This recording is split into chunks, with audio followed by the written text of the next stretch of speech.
Hello, Divi Nation. We have another free giveaway for you today, and this time it's a layout pack for restaurants. Now, this layout pack is a design which is very simple yet elegant.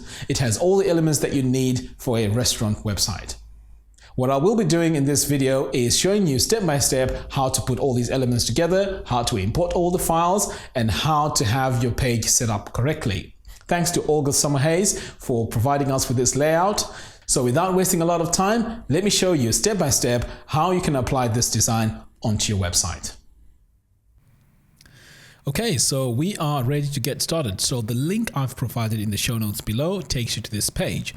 And this is where all the files that we need for this layout are.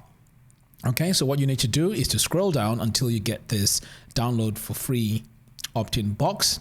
So in my case, I've already subscribed. So all I have to do is to add my email address in there in order for me to download the packages.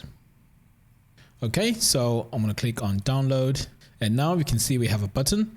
So I'm just going to go ahead and click on download the layout pack, and you can see here in the bottom of my screen, it's downloaded. Okay, good. Before I go ahead and import the layout pack, I need to uncompress the folder first. So I'm just going to open the folder and then uncompress it by just double clicking on it. Okay, so that's the layout we need. So I'm going to go ahead and close this. So now what I need to do is to go to Divi, Divi library, and then import and export, click import, choose file. Now we need to navigate to the folder where our file is uncompressed. So I've got it right here. I'm just going to double click, and then I'm going to click on import Divi builder layout. Okay, so now we can see that the layout has been imported. Next, what we need to do is to create a page. So I'm going to go to all pages, and then I'm going to click on add new. So I'll just call this page Diner, and then click on use the Divi builder. Now, in order for you to import this layout, you need to go to load from library and then add from library. So here we can see that this is the layout that we imported earlier on. So I'm going to click on upload, and now we have all the sections that we need to build our page. So I'm going to go ahead and click on publish. So now that we have our layout imported, the next thing we need to do is to create custom links.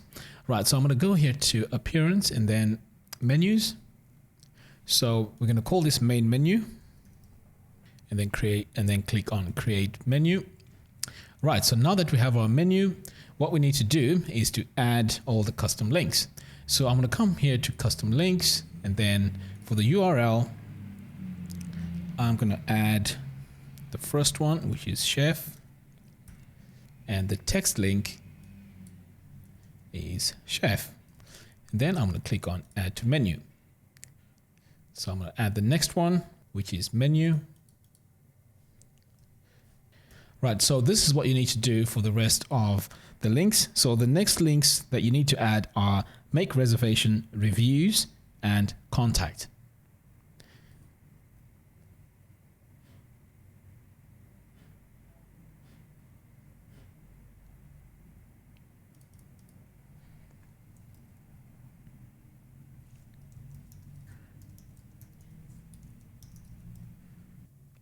Okay, so now that we have all our links, all we need to do now is to click on Save Menu. And then I'm going to come here to Manage Locations and just make sure that my primary menu is set to Main Menu. I'm going to go ahead and click on Save Changes. The next thing we need to do is to remove the shadow box in the menu. So to do that, we need to go to Divi, then we need to go to Theme Options. Then we need to scroll all the way down to the CSS and paste this code. And by the way, this code that I've just pasted can be found on the link that I provided earlier. Okay, so now that we've entered the code, all we need to do is to click on Save Changes. Right, so next what we need to do is to go to the theme customizer and center the logo. So to do that, we're going to go into header navigation and click on header format, and then just make sure that here we center everything like that, and then click Save and Publish. Now let's go back to the primary header, Now here on the primary menu bar, what we need to do is to make sure that we make this full width, and also we hide this logo because we have the logo on the main image. Okay, so now the menu height needs to be 52 pixels. We're going to leave the logo max as it is, as 54. The text size needs to be 19, and the letter spacing needs to be 1 because it's a bit too tight. So if we add this 1, it just gives it a bit more readability.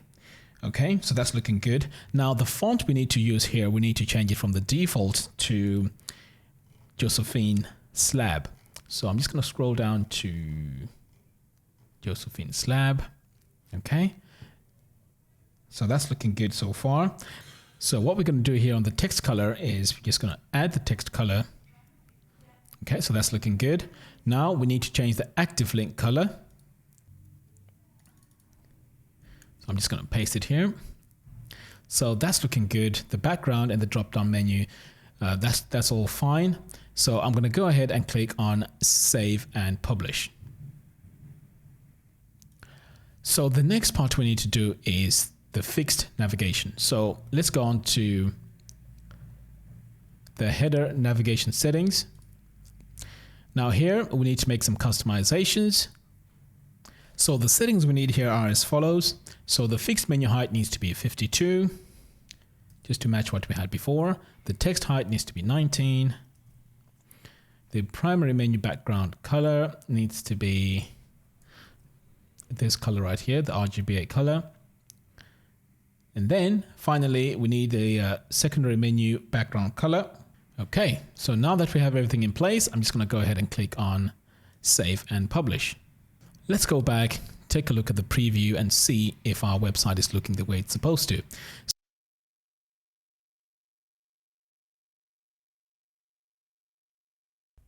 So there you have it. Thanks a lot for watching. If you like this video, please give us a thumbs up and do follow us on our social media platforms. We will be producing more and more of these videos. So make sure you subscribe so that you're updated every time we post a video. Until next time, thanks for watching and see you soon.